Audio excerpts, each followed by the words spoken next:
예, 안녕하세요. 법무인 디라이트 민승현 변호사입니다. 예. 오늘 강연에 초대해 주셔서 너무 감사드리고요. 제가 자료를 준비하고, 그 다음에 직접 이제 기업체들의 그 질문을 받아 보니까, 역시 그 조세와 관련된 부분이다 보니, 굉장히 광범위한 내용들을 궁금해 하셔서, 근데 저 스스로도 뭐 모든 조세에 대해서 다 알고 있지 못하기 때문에 예, 오늘 모든 내용을 좀 다 다루지 못하는 점들은 좀 양해를 부탁을 드리고요. 예, 추가로 궁금하신 점들이 있으면 개인적으로 문의를 주시면 예, 답변을 드리겠습니다. 예, 그래서 오늘은 아마 이게 참여하시는 기업들이 무역협회 소속이시면은 상당히 그 업력은 어느 정도 좀 되시는 쪽이 많이 계실 것 같아요. 예. 그래서 일단 그 저희 뭐 통상 이제 뭐 한 설립지 한 5년 정도 이내의 기업들에서는 전혀 이제 그 세금에 대한 이해가 없으신 부분들도 많기 때문에 예, 좀 기초적인 내용부터 간단히 설명을 드리고 그 다음에 이제 세액과 관련해서 어떤 특례들이 있는지 조세 특례 제한법을 위주로 해서 좀 설명을 드리려고 합니다. 예, 그래서 세금이라는 것은 가장 중요한 게 이제 과세표준과 세율이라는 두 가지 축으로 구성이 되죠. 그래서 과연 세금을 과세할 수 있는 대상 금액은 얼마인가를 결정하는 게 과세표준이겠고요. 또 그 과세표준이 결정이 되면 그 크기에 따라서 이제 일정한 세율을 곱해서 그렇게 계산이 됩니다. 예, 모든 세금이 다 이런 방식이라고 생각하시면 되고요. 그 다음에 세금이 워낙 그 다양한 법률로 규정되어 있다 보니까 이게 정말 내가 제대로 세금이 과세되고 있나? 라는 것을 확인하고 싶어도 어디서부터 시작해야 하는지 모르는 경우들이 많이 있거든요. 예, 그래서 이제 개인의 경우에는 소득세법을 중심으로 움직이고 법인사업자라면 법인세가 가장 중요한 부분이기 때문에 법인세법을 찾아본다고 생각하시면 좋을 것 같습니다. 그리고 나머지 이제 각종 감면이라든지 공제와 같은 제도들이 이제 조세특례제한법 위주로 구성이 되어 있어서요. 요 세 가지 정도를 번지수로 기억을 해주시면 좋을 것 같아요. 예, 그래서 이제 여기 지금 참여하신 분들 개인 사업자들도 계신 것 같은데 결국은 개인에게 부과되는 소득세라는 건 종합소득세가 가장 큰 부분이기 때문에 이제 개인 사업을 진행하실 경우에 종합소득 과세표준과 과세표준을 이용을 해서 거기에 이제 세율을 곱하면 산출 세액이 나오죠. 그래서 보시는 화면에 이제 3번, 4번 과정이라고 생각하시면 되고 나머지들은 그냥 참고해 주시면 될 것 같고요. 그리고 뭐 잘 아시겠지만은 과세표준에 따라서 개인 사업의 경우에 종합소득세 세율이 6%에서 42%까지 이렇게 누진적으로 적용되고 있다는 거 알고 계실 테고요. 그리고 이제 법인의 경우는 결국 이제 연말마다 그 회계연도 종료되면은 결산을 통해서 세무사 사무실로부터 세무조정 계산서를 책자를 한 권씩 받으시죠. 예, 그러면은 이제 재무회계를 통해서 결산된 자료에서 일부 세금에 필요한 부분을 조정을 통해서 나온 자료로 입금과 손금이라는 것을 계산을 하고 그 차액을 각 사업년도 소득이라고 해서 이것을 과세 표준으로 삼아서 이제 법인세가 부과가 되죠. 그래서 각 사업년도 사업 소득에 대해 과세 표준으로 해서 세율이 10%에서 25%까지 현재 예, 이렇게 적용이 되고 있고 또 개정 논의가 있기 때문에 어떻게 변경될지는 또 지켜봐야 될 것 같습니다.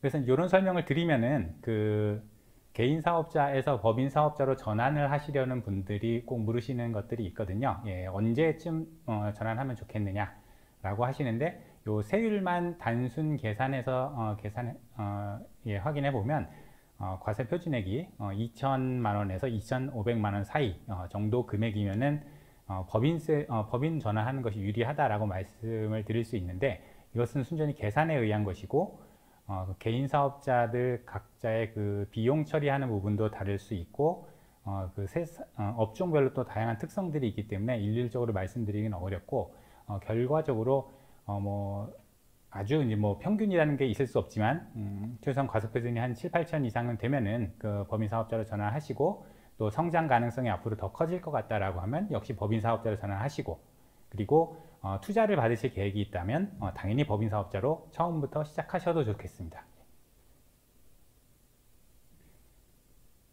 예, 그리고 이제 이제 먼저 이제 순서는 기업에 대한 조세에 있어서의 특례들 그리고 투자자들에 대한 특례 그리고 이제 임직원에 대한 특례 요 세 가지 정도로 조세 특례 제한법의 혜택을 설명드릴 수 있을 것 같아요.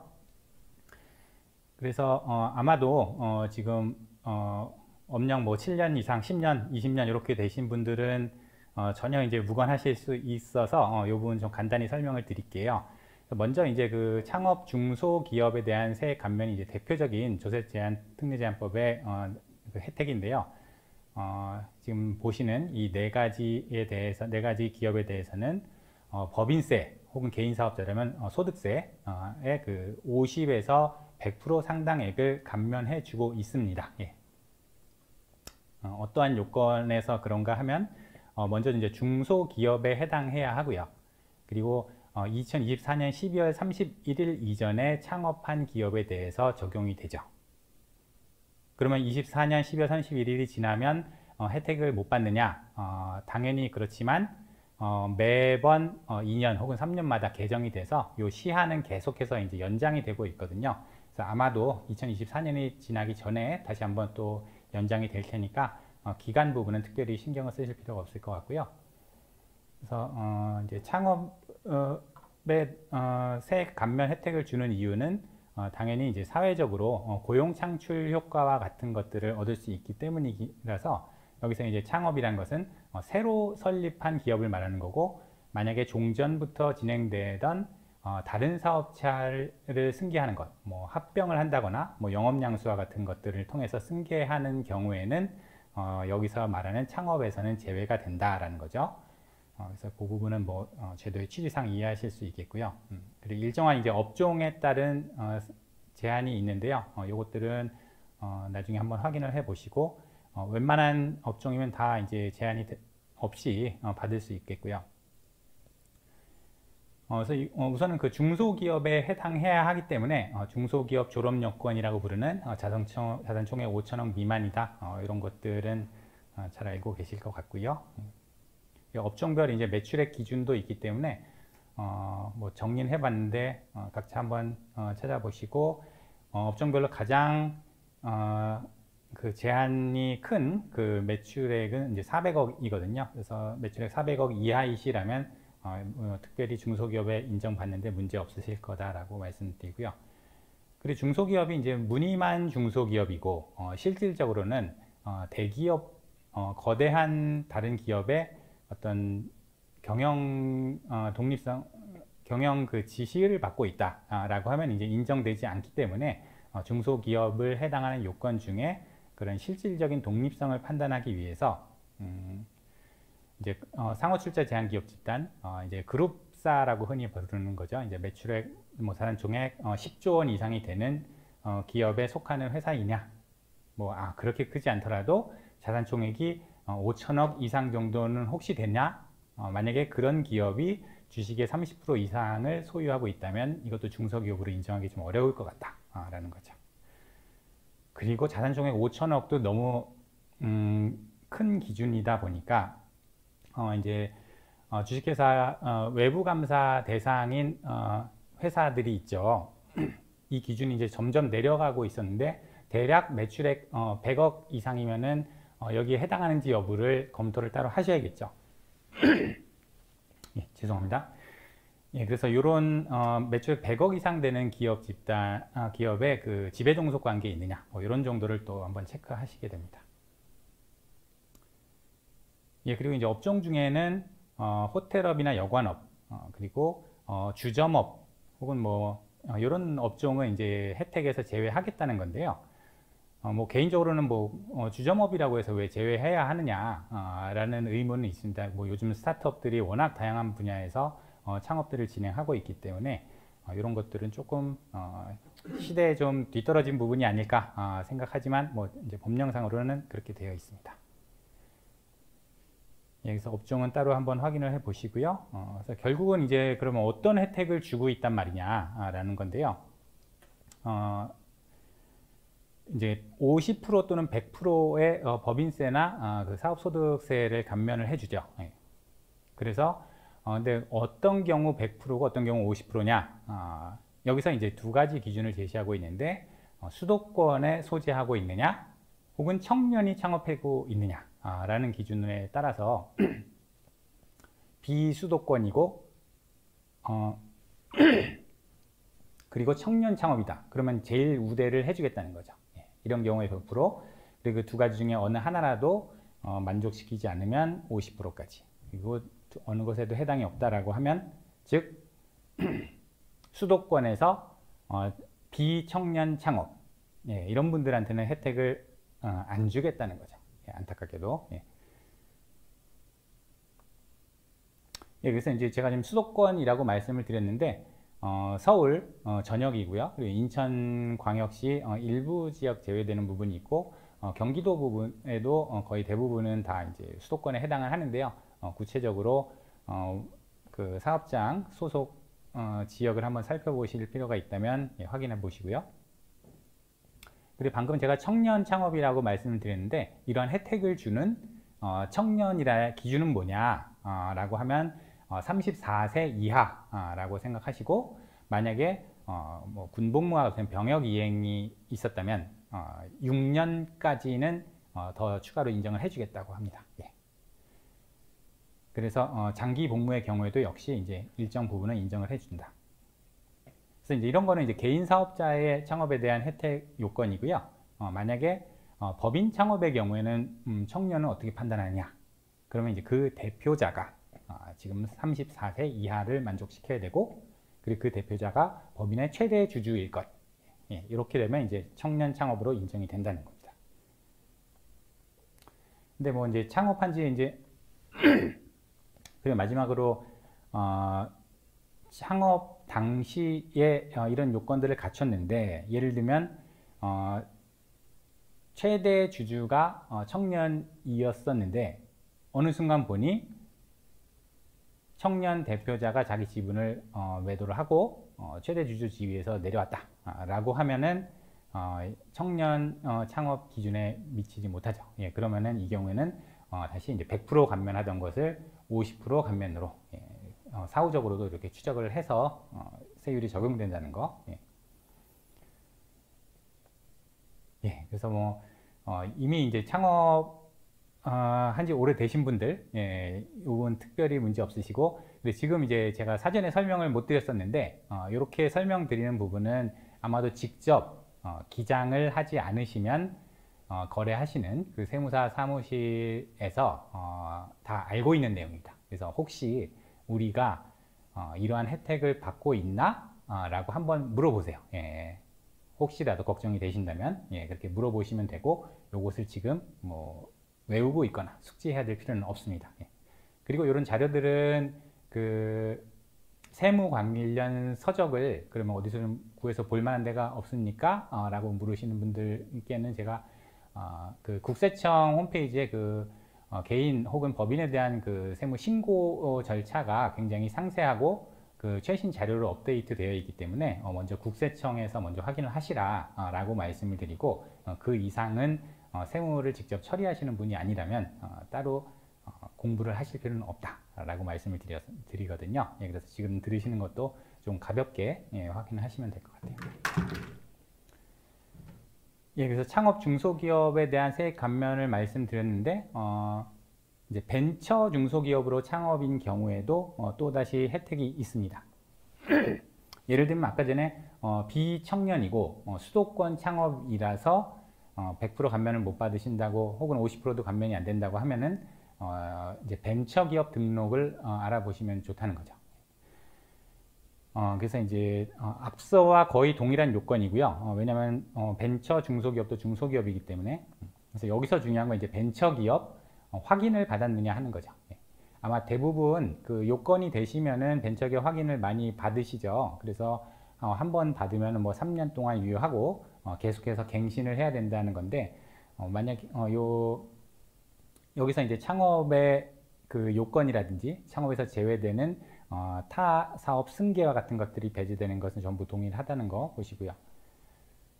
근데 벤처기업 등록이 굉장히 어렵게 생각하실 수도 있을 것 같아서 간단히 그 현재 그 벤처기업 그 확인 제도가 이제 민간에서 전부 심사해서 진행이 되고 있거든요. 예, 인터넷으로만 신고를 받고 있고 크게 이제 세 가지 유형으로 나눠서 심사를 하고 있습니다. 그래서 만약에 이제 우리 기업이 업종의 그 대부분의 업종의 경우에 이제 벤처 캐피탈에서 투자를 받았다. 예를 들면 그게 중소기업 창투사일 수도 있고 아니면 뭐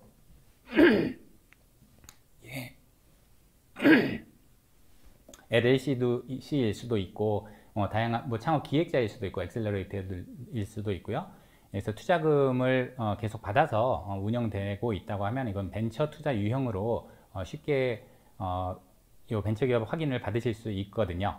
근데 이제 창업이 아니라 우리는 그 연구개발 중심이다 라고 하면은 연구개발 그런 인력개발 비용이 이제 과세년도 수입년도의 수익금액이 이제 5% 이상이라면 받을 수 있습니다. 이제 이런 경우에 이제 그 장기적인 관점에서야 매출이 발생하는 기업들이 이런 쪽을 생각할 수 있겠죠. 예, 그리고 이제 벤처기업 확인 기관에서 이제 기술의 혁신성 그리고 사업이 앞으로도 성장할 가능성이 많다라고 인정을 받는 그 혁신 성장 유형이라는 것도 있거든요. 그래서 세 가지 그 벤처 투자 유형, 혁신 성장, 그리고 연구 개발 이런 것들 중에 우리 회사에 맞는 것들을 신청을 하시면 될 것 같습니다.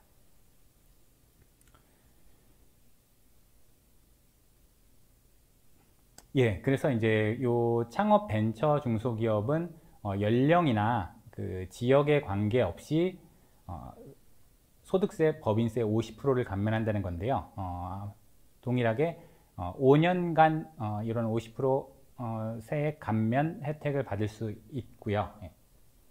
그런데 결국은 뭐 소득세든 법인세든 사업을 진행하면서 당연히 이제 그 흑자가 돼야 되는 거죠. 예, 이윤이 남아야지 내는 게 세금이기 때문에 만약에 소득이 발생하지 않는다라고 소득이 처음에 발생을 하기 시작하면 그때부터 5년 동안 받을 수 있는데 소득이 계속해서 안 나오고 있다. 그러면은 처음 설립 시부터 5년째 되는 해부터 이제 5년을 이제 감면해 주죠. 그리고 이제 벤처기업 확인 같은 경우에 3년마다 갱신해야 된다고 하니까 그때 갱신 기회를 놓치시면은 요 혜택도 같이 사라진다는 점이 있어요. 예, 그래서 벤처기업 확인 그 유효 기간 잘 체크하시고 그리고 새로 만약에 벤처기업 확인을 받으신다라고 하면 우리 세무사 사무실에 벤처기업 확인을 받았습니다라고 알려주셔야 되겠죠. 예, 세무사무실에서는 이걸 자동으로 알 수 없으니까요. 예, 그리고 이제 뭐 에너지 신기술 중소기업에 대한 세액 감면이 있는데 요것은 이제 에너지 소비 효율 뭐 1등급 제품 아니면 고효율 에너지 기자재 인증 제품 뭐 신재생 에너지 설비 인증 제품을 제조하는 중소기업 제조업에 관한 세액 감면을 별도로 좀 이렇게 정해놨어요. 정부 정책 차원에서. 그래서 이 부분 세액 감면 제도도 앞서와 동일하게 5년간 50% 감면이 있다는 점 확인하시면 되겠고,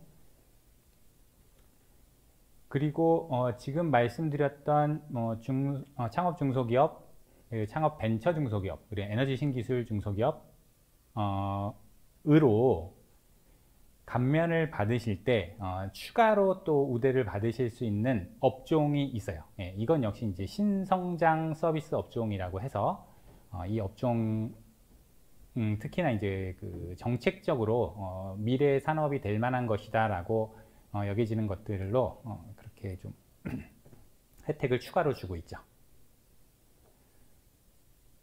예, 그래서 그 5년의 감면 기간 동안에 처음 2년 동안은 75%까지 감면해 준다는 거죠. 예. 그럼 뭐 이상으로도 그런 감면이 없다면 이제 소위 이제 생계형 창업 중소기업에 대한 우대라고 해서 그 이제 수익 금액의 8천만 원, 수익 금액이 이제 8천만 원 이하인 경우에는 역시 요 세액을 감면해 준다는 내용입니다. 그래서 지금 굉장히 다양하게 초기 기업의 그 곤란함에 대해서 어느 정도 그 국가에서 인식을 하고 있다는 뜻이기도 하죠. 예, 그리고 이제 고용 인원이 전년도보다 계속 증가해 왔다라고 하면 거기에 따른 또 혜택이 있고요. 자세히 설명은 드리지 않겠습니다. 예, 그리고 이제 그 특별 세액 감면이라고 해서 이제 업종별로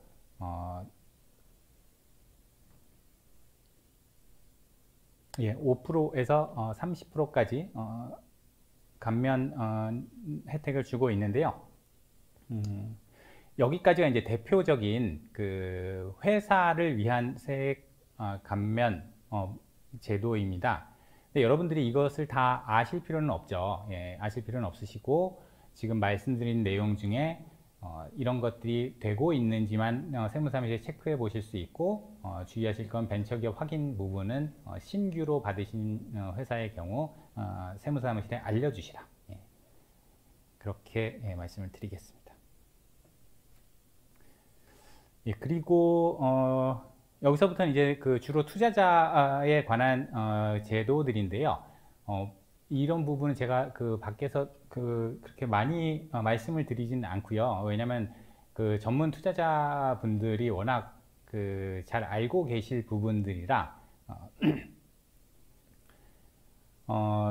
그 내용만 일단 한번 개관을 하고 이런 정도로 국가에서 어떤 벤처 캐피탈에 대한 지원을 통해서 창업 기업들에 대해서 훨씬 더 원활하게, 빠르고 원활하게, 효율적으로 투자가 이루어질 수 있게끔 하는 그 선순환 생태계를 만드는 한 골이다. 이렇게 생각을 좀 해주시면 좋을 것 같아요. 예.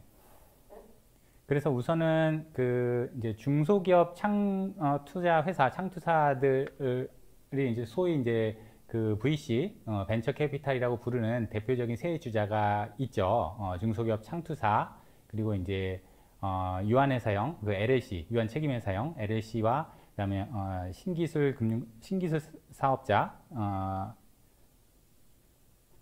요 세 가지 전문 회사들에 대해서 이 회사들의 가장 큰 수익원은 역시 신주를 인수해서 기업 가치가 커지면 그 주식을 양도함으로써 그 주식 양도 차익으로 큰 수익을 얻게 되잖아요. 예, 그래서 이 주식 대부분의 수익원인 주식 양도 차익에 대해서 이 VC들에 대한 법인세가 비과세된다는 내용입니다. 예. 이건 굉장히 그 혁명적인 거죠, 사실은.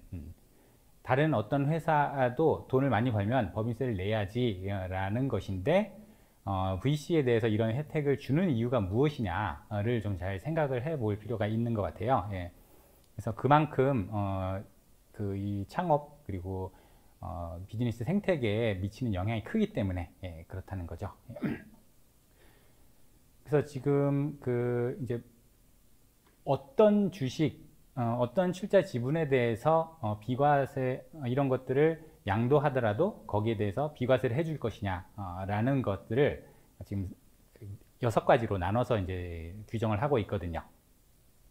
여기 나와 있는 참고로 설명드리기 전에 2022년 12월 31일까지 투자한 분이라고 다 규정이 되어 있는데 이건 역시도 아마 증가가 될 거예요. 예, 올해가 가기 전에 법 개정이 이루어질 것이고요. 예. 그래서 뭐 날짜는 크게 중요하지 않을 것으로 보이고요. 예. 내용은 요 VC들이 창업기업 그리고 벤처기업 확인받은 그리고 이제 뭐 신기술 창업 전문 회사 이런 필드에서 직접 산업계에 있는 회사들에 직접 투자를 하는 방법도 있고 혹은 가장 많기로는 투자조합, 벤처 투자조합, 개인 투자조합 같은 투자조합을 구성해서 투자를 하기도 하죠. 그래서 요 VC들이 직접 혹은 투자조합을 통해서 간접적으로 투자하는 이러한 주식 혹은 출자 지분에 대해서 전부 다 그 법인세 비과세를 하겠다는 거예요. 예. 그리고 이제 여기서 이제 기금 운용 법인이 또한 어떤 조합을 통해 투자하는 것에도 혜택을 주고 있는데 여기서 기금 운용 법인은 뭐 각종 공제회들 있죠. 예, 그다음 각종 연기금들 이런 것들이 전부 기금 운용 법인에 해당합니다. 그리고 마지막으로 이제 5번, 6번은 이런 그 VC들이 코넥스 상장 기업에 투자하는 경우에도 혜택을 주고 있어요. 그런데 본래는 그 투자를 해서 그 대상 회사가 창업 기업이 IPO가 되든지 뭐 M&A가 되든지 해서 그런 것들을 바라보고 이제 투자를 하시잖아요. 예, 그런데 이미 코넥스라는 시장에 이제 상장이 되었음에도 불구하고 거기까지 혜택을 줘야 되나? 뭐 이런 의문이 있을 수 있는 거죠. 예, 그래도 아직 코넥스 시장이 그만큼 활성화되지 않았다는 뜻이기도 하겠죠. 예.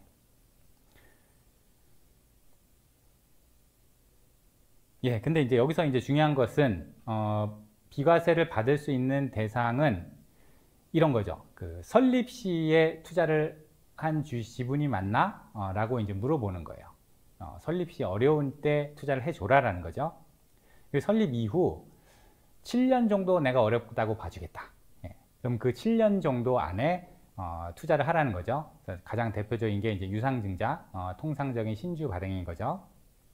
아니면은 또 뭐 그 주식 잉여금을 이제 자본으로 무산증자하는 방법이 있겠고, 혹은 뭐 빌려준 돈으로 처리했다가 투자금으로 전환하는 채무를 자본으로 전환하는 출자 전환 뭐 이런 것들인 거죠.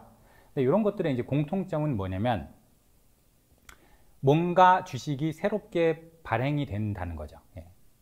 그래서 새로운 주식을 발행하면서 투자하는 것에 대해서는 법인세 비과세 혜택을 주겠으나 그게 아니라 기존의 창업자가 들고 있던 지분, 누군가가 들고 있던 주식을 그냥 구주를 양수하는 경우에는 법인세 혜택을 주지 않겠다라는 거죠. 예. 그래서 핵심은 이제 그거니까 그 부분은 이제 확인하시면 되겠고,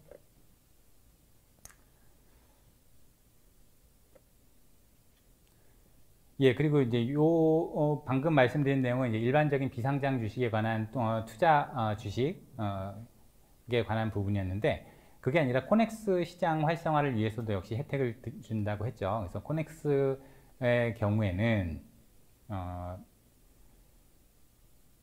비슷하게 기업이 상장된 이후에 2년 동안 어려운 시기라고 보고 그 2년 동안 투자하는 것에 대해서 혜택을 주겠다는 거죠.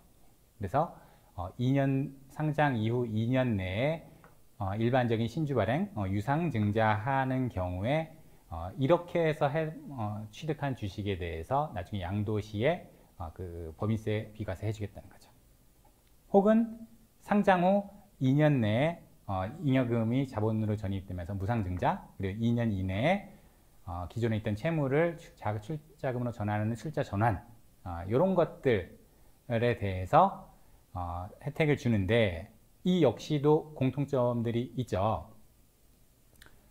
새로운 주식이 발행이 된다는 거죠. 예. 그래서 기존에 있던 주주가 들고 있는 주식을 양수하는 구주 양수도를 통해서 얻은 주식에 대해서는 비과세 혜택을 주지 않겠다라는 겁니다. 그런데 구주로 얻은 주식에 대해서 혜택을 주지 않는 경우는 예외가 이제 하나가 있어요. 예, 그래서 예를 들면 뒤에 설명해 드리겠지만 개인 투자자에게 3년 보유한 주식을 나중에 양도할 때 양도소득세를 비과세 해주는 제도가 있거든요. 그래서 그렇게 3년간 들고 있으면서 세금 혜택을 계속 받고 있는 그 개인이 갖고 있는 주식을 양수한 경우, 그런 경우에는 혜택을 줍니다. 왜냐하면 그 개인이 3년 동안 보유하면서 얻게 되는 혜택이란 것은 뭐냐면 내 투자금의 일부를 종합소득세에 계산할 때 공제를 해줘요.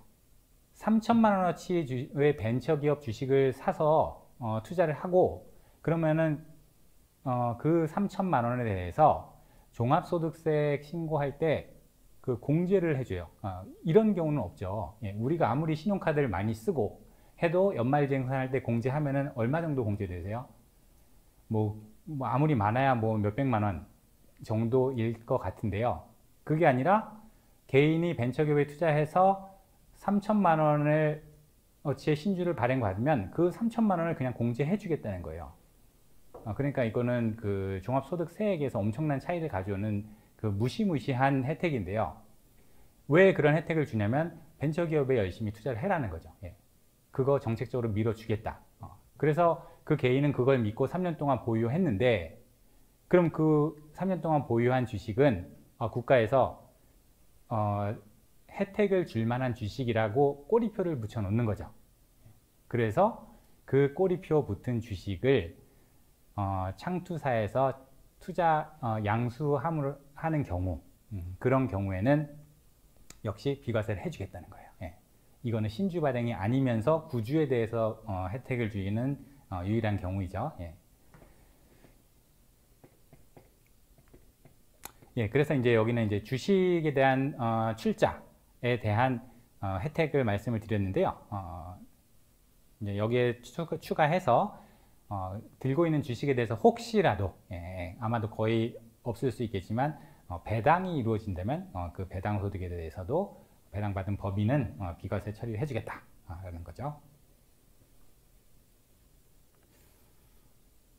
예, 그리고 이제 앞서서 설명한 것은 이제 번지수를 잘 찾아야 되니까요. 앞서 말씀드린 VC에 대한 혜택은 그 VC가 투자한 주식을 양도할 때 그 양도 차익에 대한 법인세를 비과세해 주겠다는 건데요. 이번에는 양도가 아니라 그 출자에 대한 또 별도의 과세 특례를 준다는 거예요. 세액을 깎아주겠다는 거죠. 세액을. 그래서 내용을 한번 읽어보면 요 VC가 그 2022년 12월 31일까지 올해 말이 얼마 안 남았네요. 곧 개정될 겁니다. 예. 그래서 그 중에 올해 말까지 주식을 취득해서 그 취득가액의 5% 상당액을 법인세에서 공제해 준다는 거예요. 그러니까 법인세는 내가 우리 법인의 운영을 잘 해서 이득이 많이 나면 그 이득만큼 세금을 내야 되는 게 그 법리인 거죠. 그게 상식인 거죠. 그런데 저 우리 회사 법인세 한 1%만 좀 깎아주시면 안 될까요? 세무서에 얘기하면은 안 들어주죠. 당연히 안 들어줍니다. 근데 5%를 그냥 깎아준다는 거예요. 그리고 또 그 5%라는 숫자가 작아 보이지만 이런 일이 되게 예외적이라는 거를 그 말씀을 드리려는 거죠.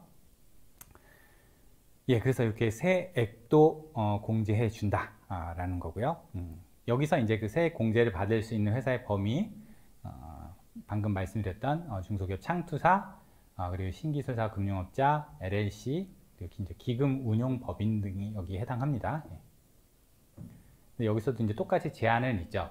그 주식을 그러면 그 주식을 최초에 어떻게 취득했니? 라고 했을 때 다른 구주를 양수한 방식은 인정해주지 않겠다라는 거는 역시 동일한 논리로 계속 들어와요. 그래서 설립 시에 자본금 납입하는 거, 그다음 설립 시 7년 이내에 유상증자로 대금 납입해서 취득한 주식 이런 것들.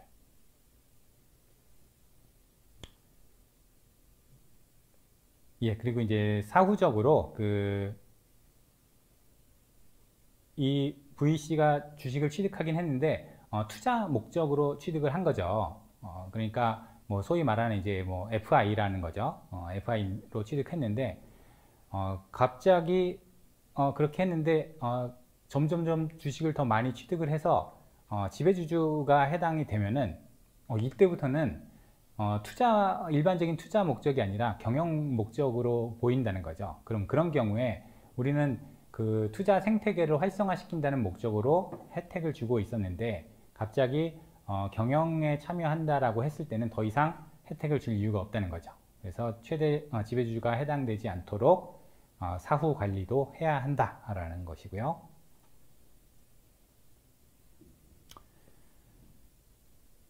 예, 그리고 역시 이제 그 양도소득세 비과세인데요. 그 앞서는 이제 법인세에 대한 혜택을 위주로 해서 말씀을 드렸는데, 이제 양도소득세라고 하면은 법인들은 양도소득세를 낼 일이 없죠. 특수한 경우가 아니면. 그러니까 이거는 이제 개인 투자자에 대해서 이런 혜택을 주겠다는 거예요.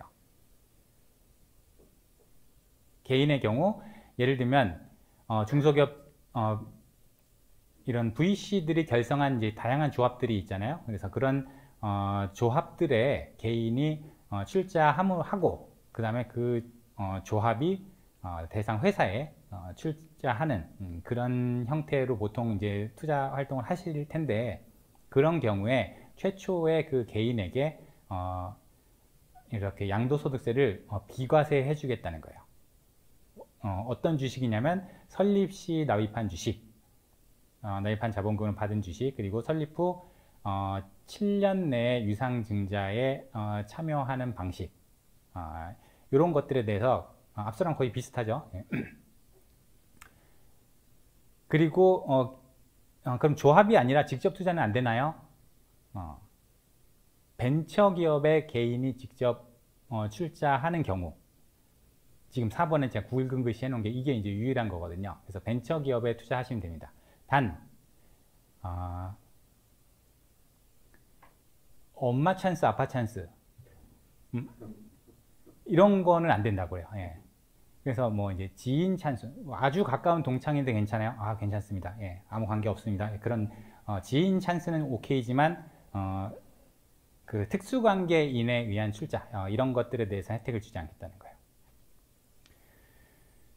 예, 그렇게 하고 지금 여기 나와 있죠? 예, 특수관계 없는 기업이죠. 근데 여기서 한 가지는 뭐냐면 내가 개인 투자 조합에 출자를 하고 그 개인 투자 조합이 벤처기업에 투자를 했어요. 그러면은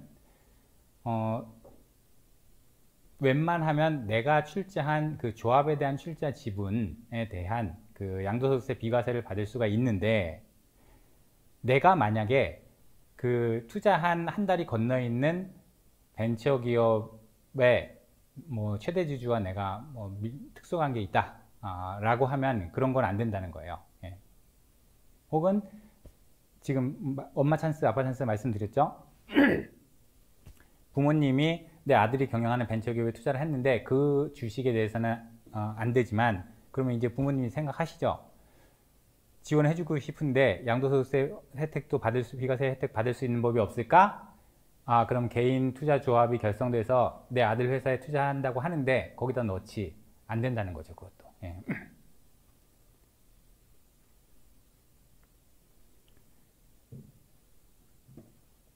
예, 시간 관계상 이제 관심 있으신 분들 따로 한번 보시고요. 네. 예, 그래서 요거 하나만 말씀드릴게요. 그 개인분들은 아무래도 세무 지식이 그 전문 VC보다 좀 부족하실 것 같아서 방금 말씀드렸던 그 부모 찬스 말고 지인으로부터 지인이 벤처기업에 투자한 경우 그 지인에게 난 니네 회사에 투자하면 무슨 혜택이 있니? 라고 했을 때는 좀 설명을 해줘야 된단 말이에요. 예. 그래서 그런 경우에 이제 벤처기업에 투자를 하면은 그 투자 금액이 3천만 원이라고 하면 100%를 공제해줘요. 아까 말씀드린 그 내용이죠. 예. 그리고 3천만 원에서 5천만 원까지 분에 대해서는 70%까지 공제를 해주고 5천만 원 초과분은 30%까지 공제해줘요. 굉장한 혜택인 거죠. 뿐만 아니라 내가 투자한 그 해, 그 다음에 3년 중에 이 투자금을 공제받을 수 있는 해를 내가 지정도 할 수 있어요. 예. 이런 거는 없죠. 예. 세상에 없는 거예요. 대단한 혜택이긴 합니다, 이게. 예. 그래서 이런 혜택을 설명해 주시면 좋을 것 같고요. 단 이거죠. 아까 3년 제가 얼핏 말씀을 드렸는데 3년 투자일로부터 3년 동안은 계속 보유를 해야 된다는 거예요. 예. 그래야만 이 받은 혜택을 토해내지 않고 그대로 이제 갈 수 있는 건데, 만약에 이제 그 전에 팔면은 이게 다 추징이 됩니다. 요거 주의하시고요. 그래서 꼭 지인 투자 받으실 때 3년 동안만 보유해달라, 이 말씀을 해주시면 되는 거죠. 예, 그리고 많은 분들이 관심 있어 하셨던 것 같아서 요 주식매수 선택권, 스톡 옵션이라고 하죠. 그런데 요거는 우선 주식매수 선택권의 개념을 좀 정확히 해볼 필요가 있을 것 같아요. 그러니까 주식매수 선택권 부여 계약을 체결을 하죠.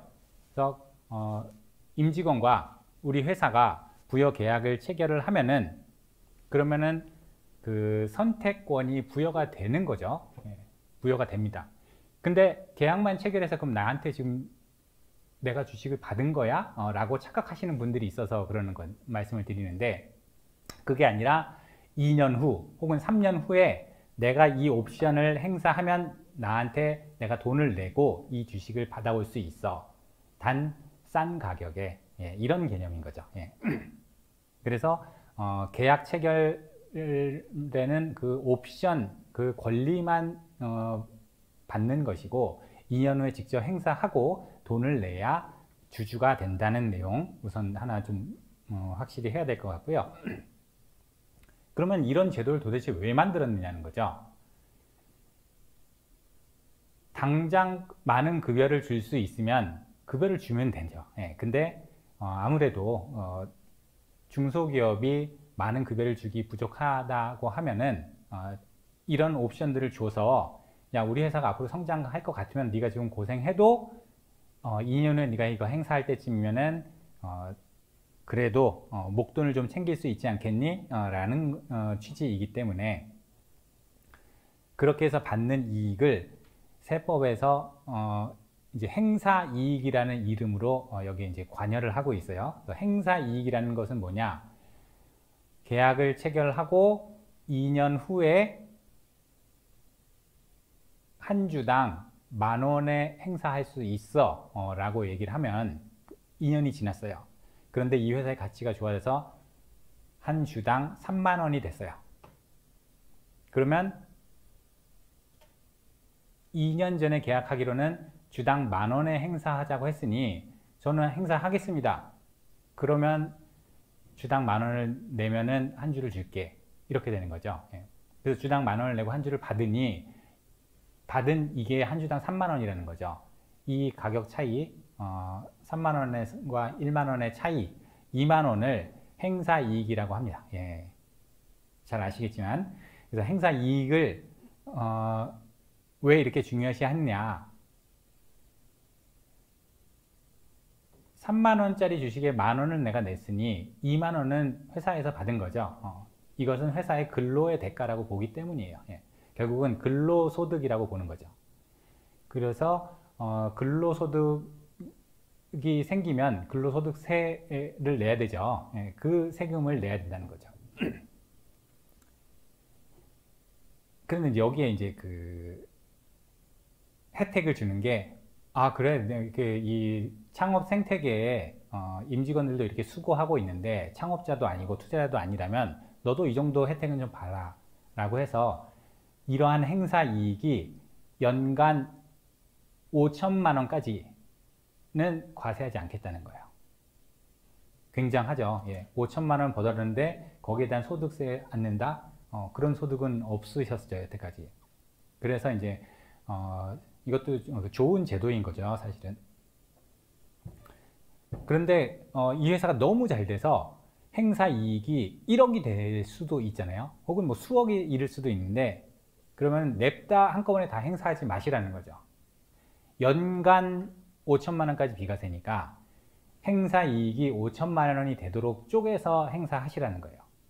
올해 내가 10월 달에 받은 지 2년이 돼서 이때부터 행사할 수 있다면 12월 달에 5천만 원이 되도록 쪼개서 행사하시고, 그리고 해가 넘어가면 1월 1일에 다시 또 5천만 원이 될 때 행사하시고, 이렇게 쪼개라는 거죠. 그래서 스톡옵션 계약서는 분할 행사할 수 없도록 되어 있나? 요거를 이제 한번 그 임직원 입장에서는, 피부여자 입장에서는 생각해 보시면 되겠고요.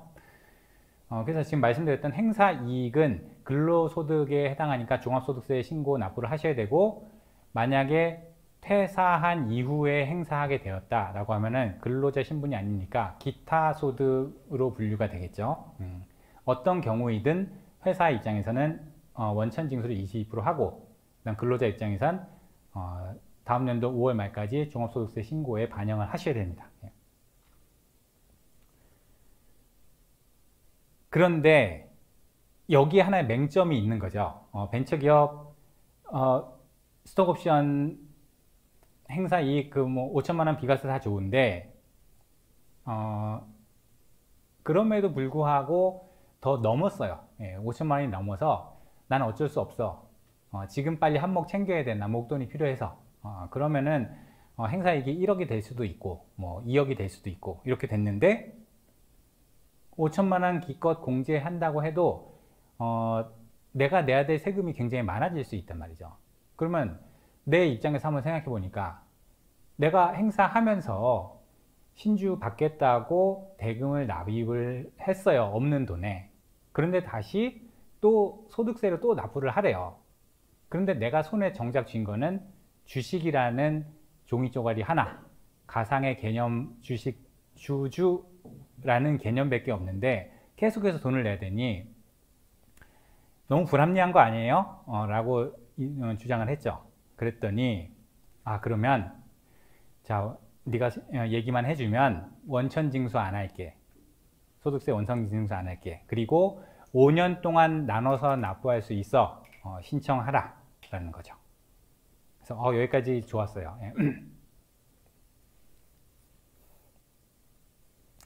예, 그래서 요거는 이제 5년 분할 납부하실 분들은 신청 과정에 있으니까 나중에 한번 확인해 보시고요.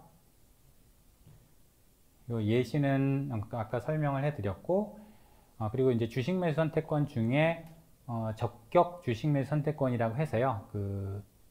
이제 창업자와 특별히 관계가 없는 임직원들, 그리고 주식 발행주식 총수 중에 가지고 있는 보유 지분이 적은, 그러니까 일반 임직원이죠. 10% 미만 보유한 주식 임직원에게 부여할 때 그 정식적인 절차를 다 거쳐서 주식매수 선택권을 부여하고, 그리고 다른 사람에게 양도할 수 없게 해주고 2년 이상 재임 재직한 후에 행사할 수 있다. 이러한 주식매수 선택권을 적격 주식매수 선택권이라고 하는데, 이때 행사한 행사 가액이 3년 동안 5억 미친 경우라면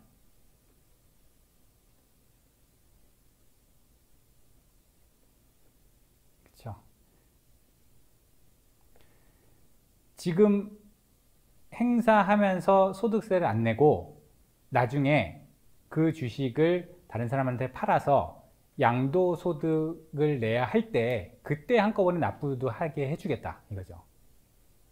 그래서 5년 동안 분할 납부해도 소득세를 납부하긴 해야 되니 그마저도 싫다라고 하면 나중에 그 주식을 팔 때 양도소득 단계에서 미뤄서 납부할 수 있게도 만들어 두었다. 예. 디테일하게 많이 신경을 썼죠. 예. 왜냐하면 일반 근로자들 같은 경우에는 큰 혜택을 받을 만한 것들이 없기 때문이기도 하겠죠. 예. 예, 그래서 이제 주식매수 선택권에 관한 어지간한 과세 특례는 다 소개해 드렸으니까요. 이제 피부여자들, 임직원분들께서는 신중하게 좀 한 번씩 잘 생각해 보시고 절차나 이런 것들도 잊지 마시고 진행하시면 좋을 것 같습니다. 예, 오늘 강의 내용은 이것으로 마치고요. 그럼 Q&A 세션 진행하면 되겠죠. 근데 사전에 그대로 계시면 되고, 네. 오프라인 참가자분들께서 질문 있으시면 여쭤보도록 하겠습니다. 오프라인, 온라인 질문도 하나 나왔거든요. 그래서 사전 질문, 요 순으로 가려고 하는데 혹시 질문 있으실까요? 어렵게 와주셨는데 없으시다면 네. 처음에 법인 설립할 때 한 개인이 3년 동안 가지고 법인 설립할 때 이제 처음부터 가지고 있었던 그 주식을 다른 개인 분식 아니라 개인이 그거를 만약에 매수를 한다면 그건 경제 혜택이 없다고 보시나요? 예, 지금 나온 질문은 그 창업한 지 3년 된 회사의 예를 들면 최대 주주가 가지고 있는 주식을 그 다른 사람에게 양도를 했는데 그 양도받은 사람은 혜택이 없느냐 이제 이걸 물어보신 것 같아요. 예, 그래서 아까도 말씀드렸듯이 창업 중소기업에 대한 혜택은 창업자에 대한 혜택이기 때문에 다른 사람의 사업을 양수한 경우, 뭐 M&A든 어떤 뭐 영업양수든 이런 경우에 이제 혜택이 없어서 그 창업자 최초 창업자에게만 세액 감면의 혜택이 있고 양수한 새로운 경영진에 대해서 새로운 회사에 대해서는 혜택이 없다. 예, 그렇게 말씀드려야겠죠.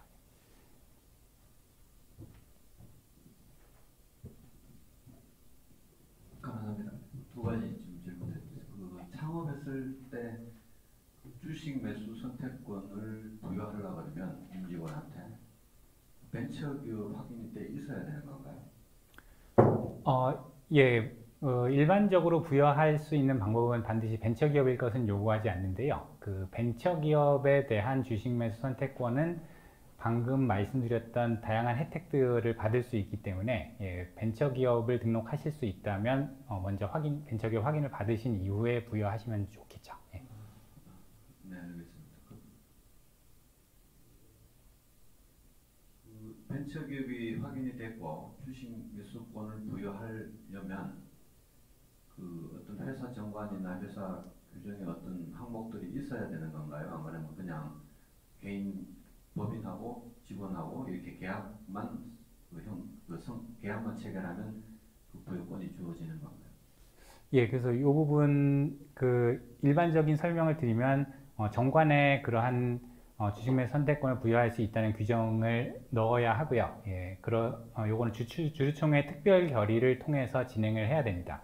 그래서 정관 플러스 주주총 결의가 있어야 주식 매수 부여 계약이 유효해지는 거죠. 예. 그래서 지금 말씀을 드린 김에 아예 이거를 설명을 드리면 좋을 것 같은데요. 기존의 임직원에 대한 혜택으로 스톡옵션을 거의 유일한 것으로 생각하고 있었는데 여기에 추가해서 이제 스톡 그랜트나 RSU, 뭐 리스트릭트 스톡 유닛이라고 해서 뭐 제한 조건부 주식 뭐 이렇게 얘기를 하고 있는데요. 스톡 옵션은 지금 보시면 알겠지만 정관에 그 규정을 두어야 되는데 최초 설립 당시에 정관에 규정을 두셨으면 문제 없겠지만 없는 정관을 또 결의하려고 하면은 다시 주주총회 거쳐야 되겠죠. 예, 그리고 그 계약에 대한 승인의 의미로 주주총회 특별 결의를 거쳐야 돼서 어쨌든 주주총회를 거쳐야 된다는 점, 그리고 특별 결의는 가장 그 정족수를 무겁게 크게 얻어야 하기 때문에 번거로운 면이 있는데 그런 거 없이 좀 할 수 하는 거 없니? 라고 이제 사람들이 생각하다 보니 그럼 돈을 주면 되잖아. 근데 우리는 돈이 없으니 돈 대신에 그냥 주식을 주면 안 되나? 라는 걸 생각해내는 거죠. 그래서 그게 바로 그냥 스톡 그랜트라고 흔히 부르는데요. 말 그대로 그냥 주식을 주는 겁니다. 예, 성과급으로 주식을 주는 것이고 RSU라는 것도 스톡 그랜트랑 동일한데요. 단지 어떤 성과를 얻으면 내가 주겠다. 뭐 이런 조건을 좀 거는 거죠. 그래서 조건 유무에 따라서 스톡 그랜트 RSU를 그냥 구분하시면 되는데요. 그 무엇이든 간에 이것은 이사회 결의만으로 줄 수 있습니다. 예. 그러니까 너무나 편한 거죠.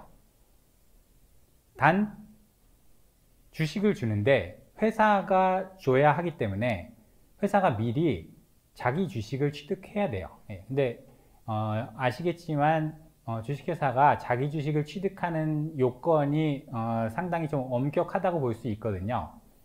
그런데 그 주식을 준다는 것은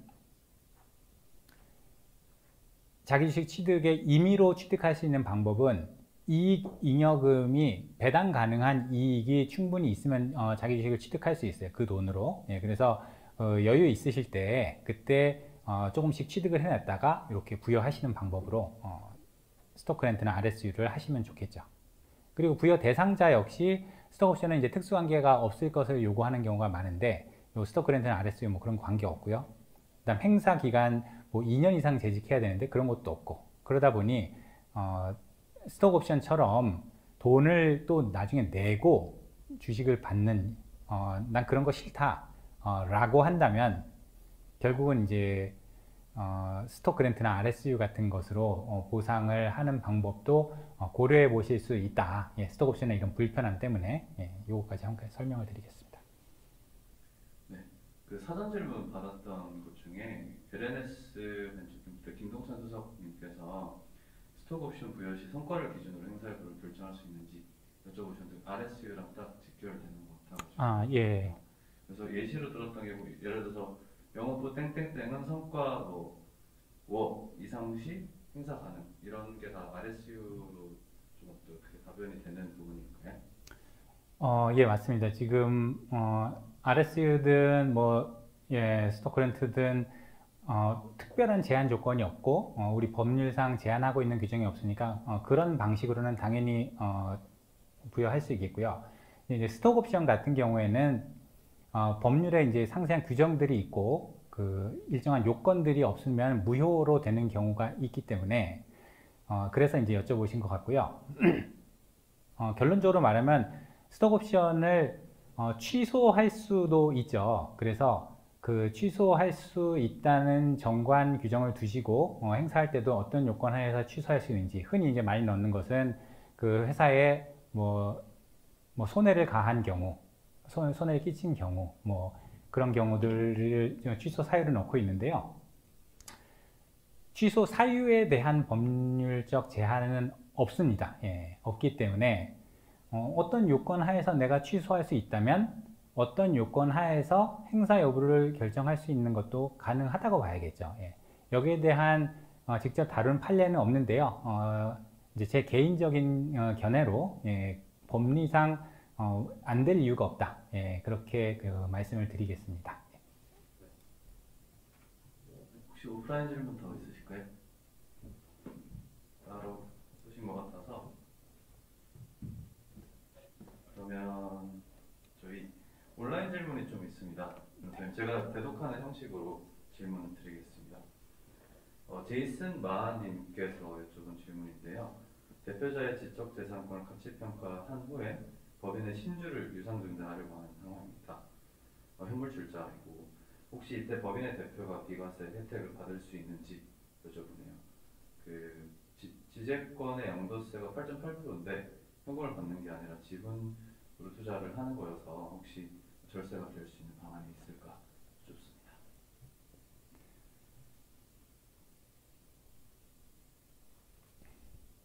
예, 절세 방안을 제가 따로 생각나는 것은 없는데요. 예, 뾰족한 방법은 없을 것 같아요. 근데 절세보다는 어떤 비용 절감의 효과 혹은 뭐 기간 단축의 효과로서 그 지재권으로 결국 이제 현물 출자를 하신다는 의미로 보이는 것 같아요. 예, 그래서 현물 출자를 하시면서 통상은 그 뭐 법원에 이제 인가를 받거나 이제 이런 절차들이 있으니까 그걸 좀 더 간소화하기 위해서 그냥 별도의 그 현물 출자가 아니라 이제 계약 체결을 통해서 현물 출자가 아니라 계약 체결을 통해서 그 계약 관계에서 발생한 매매 대금 이것을 이제 채무 관계로 정리를 하고 그다음에 채무를 그 출자 전환을 통해서 간단히 가면은 비용은 절감할 수 있겠다라는 생각은 드네요. 예.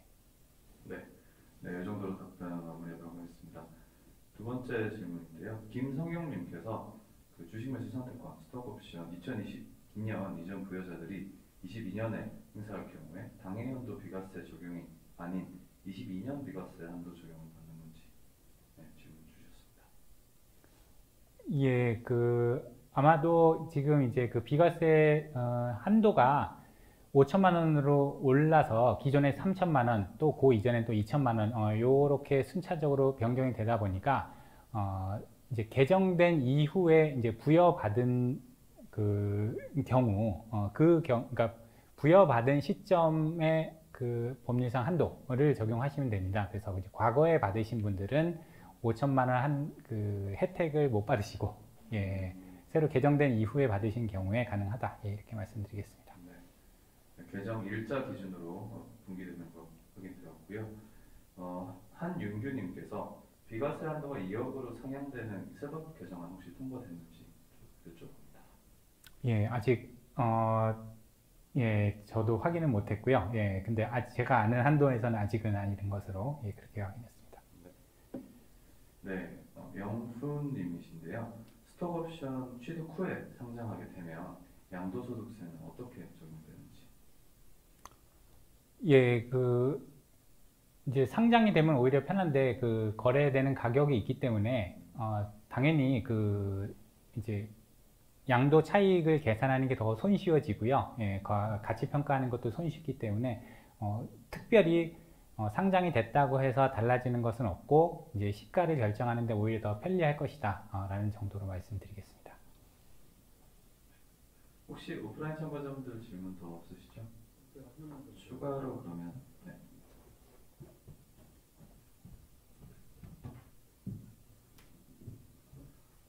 스탁 옵션을 이제 받아서 어떤 기간까지 정해져 있으면 그 기간에 이제 행사를 했는데 그래서 주식을 보유하게 된 거죠. 네. 그랬는데 이제 한 1년 후에 예를 들면 상장이 됐는데 그 스탁 옵션 행사를 할 때 그때 어떤 금액을 정해서 아까 같은 이제 세금을 내잖아요. 맞는 건가요? 예, 맞습니다. 근데 실제 이제 그 행사를 해서 주식을 취득하고 있다가 상장이 됐는데 제가 행사했던 가격보다 만약에 낮다면 그때는 어떤 세제 혜택이나 또는 다른 방법이 있나요? 세금은 이미 낸 거고. 예, 아마 요즘에 스톡옵션 많이 부여받은 상장 회사들의 그런 문제들이 많이 있을 것 같은데요. 예. 결론적으로 수입이 늘어난 부분에 대해서 국가는 관심을 갖고 과세를 하는데 수입이 떨어졌다고 해서 보전해주는 법은 없기 때문에 예, 그 부분은 온전히 그냥 개인의 손실로 가져가야 하고 세금과는 특별히 관계가 없다. 예, 그냥 그렇게 답변을 드리겠습니다. 네, 명쾌한 답변 감사드립니다. 마지막 온라인 질문입니다. 정승환님께서 비상장 중소벤처 기업의 경우 보충적 방식에 의한 시가 산정이 이루어질 경우에 액면가 또는 발행가보다 시가가 높아질 가능성이 잘 없는지 물어보시는데요. 최근 투자 금액으로 인해서 산정한 주당 가치로 시가를 산정할 경우에 임직원분들의 조세 혜택이 감소할 가능성이 높아 보여서 여쭤본다고 하십니다. 예, 요게 사실 명확한 규정이 없어서 좀 그래요. 근데 일단은 이렇게 분리해서 생각할 것 같아야 되겠습니다. 이제 세법과 관련된 부분은 결국은 이제 시가 평가에 관한 부분들이 있는데 여기서 말하는 시가라는 것은 불특정 다수인 간에 자유로운 거래가 있었고 그에 따라서 거래된 실제 가격이냐 그런 가격이 있으면 가장 좋은데 그게 없다면 지금 말씀하신 것처럼 예를 들면 감정평가를 받는다거나 공매 가격이 나온다거나 아니면 가장 중요하게 실제 매매 사례가 있느냐 매매 사례가를 얘기를 하고 있는데요. 만약에 그런 가격들이 있다면 그에 따라서 평가액을 결정하시면 되겠죠. 그런데 그 가격이 아니라 투자자들이 평가한 금액, 이번 라운드에서 우리 회사의 평가액은 500억이다. 그러면 그 500억의 가치도 이러한 시가로 봐야 하나? 이제 이런 문제가 제일 관심이 있으실 것 같아요. 그래서 결론적으로 투자자들이 평가한 금액은 일반적으로 매매된 가액이 아니기 때문에 그 세금에 있어서 시가로 볼 필요가 없어요. 그래서 두 개는 분리를 하셔야 될 텐데 아무래도 신경이 쓰이죠. 예, 아무래도 신경이 쓰이고 그렇긴 하지만 역시 이제 투자자들이 평가한 금액은 논외로 하고 그와 별개로 통상적으로 불특정 다수인 간에 거래되는 사례가 있었는지 뭐 아니면 결국은 안 되면 보충적 평가 방법에 의해서 평가를 해야 하는지 이제 그런 방식으로 가셔야 되겠고요. 투자자들의 평가액에 구속될 필요는 없다. 그렇게 말씀을 드리겠습니다. 네, 이 정도로 Q&A 마무리하도록 하겠습니다. 변호사님께 박수 좀 부탁드리겠습니다. 끝날